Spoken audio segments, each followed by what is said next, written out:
So before I dive into this story, I need to tell you that this one is not about any type of monsters or supernatural creatures, or at least not the kind that you're probably expecting. So it was sent to me by a retired park ranger who worked at a national park in the western section of the United States.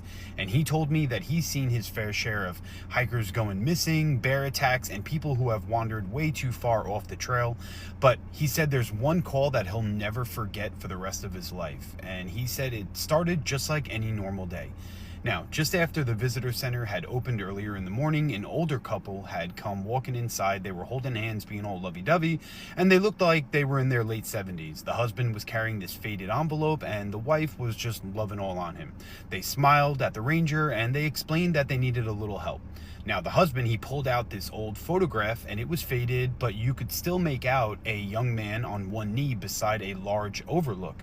And he was proposing to a woman with long dark hair. And he smiled at the park ranger and he said, I proposed to my wife here almost about 52 years ago.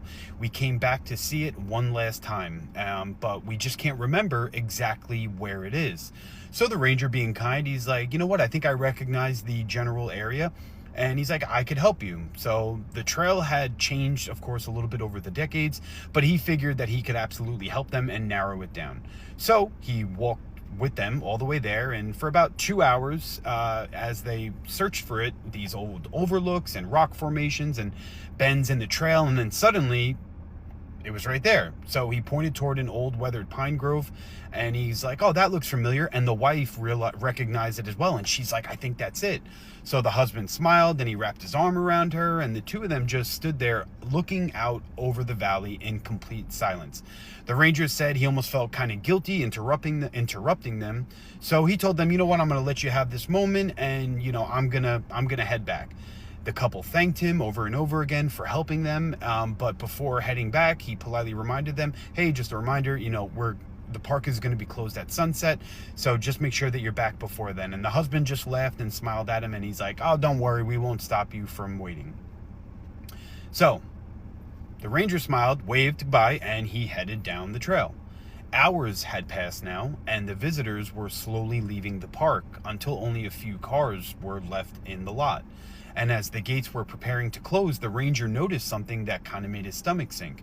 The old couple's car was still exactly where they had left it that morning when they first came in. So he waited another, 30 minutes, and there were nothing, right? Then he waited an hour, still nothing, and there was no sign of them whatsoever. Radio calls had gone out, and their cell phones went straight to voicemail, because you have to check in and sign in, and they were calling their phone. Nothing. And by then, darkness had completely settled over the park.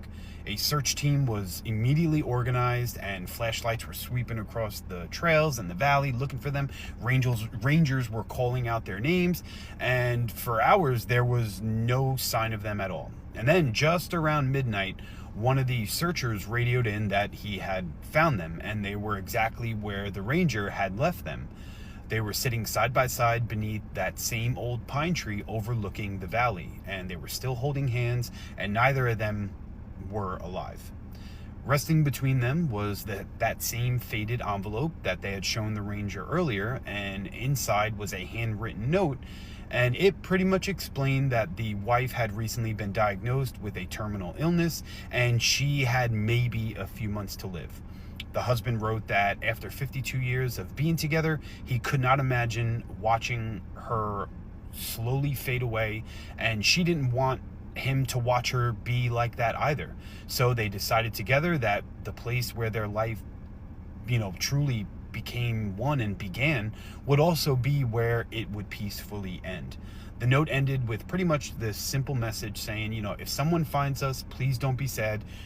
We got 52 beautiful years that many people never do, and we simply wanted our last memory to be our first. And the ranger told me that even after all these years, he still thinks about them whenever he walks past that overlook. And he said people always ask him, oh, are the woods haunted? Do you see any crazy things out there? And his answer is pretty much the same. No. But however, you got to think, some places like that, they hold so much love that you can probably still feel it long after the people are gone. Let me know what you think in the comments.